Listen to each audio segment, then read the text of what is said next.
আমাকে ঘুমের ওষুধ খাইয়ে দিয়েছিল বরুণ ধাওয়ান। বলিউড বক্স অফিসে নতুন করে ঝড় তুলতে এসেছে তারকা জুটি জাহ্নবী কাপুর ও বরুণ ধাওয়ান।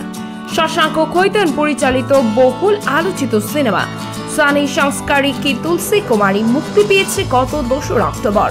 ছবিকে ঘিরে দর্শকদের মধ্যে তৈরি হয়েছে ব্যাপক আগ্রহ, আর সেই উন্মাদনা ছড়িয়ে দিতে মুক্তির পর থেকে বরুণ জাহ্নবীর টানা প্রচারণায় ব্যস্ত সময় পার করছেন।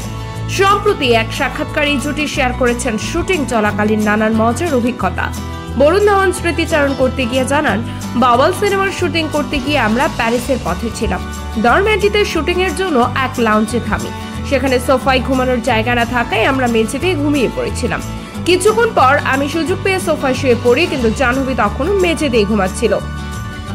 কেন জাহ্নবীকে ডাকেননি এমন প্রশ্নে বরুণ বলেন, আমি যদি জাগতাম তাহলে সে বলতো আমার ঘুম কেন ভাঙলো। এ সময় আরেকটি মজার তথ্য প্রকাশ করেন বরুণ ধাওয়ান। তিনি বলেন, বিমানে জাহ্নবী আমাকে ওষুধ খাইয়েছিল, আমি অসুস্থ ছিলাম, আরও আমাকে ঘুমের ওষুধ খাইয়ে দিয়েছিল। এ কথা শুনে জাহ্নবী হেসে আপত্তি জানালেও বরুণ মজা করে গল্পটি শেষ করেন। উল্লেখ্য, সানি সংস্কারী কি তুলসী কুমারী ছবিতে বরুণ জাহ্নবীর পাশাপাশি আরও অভিনয় করেছেন রোহিত সারাফ, সানিয়া মালহোত্রা, মনীষ পাল সহ অনেকে।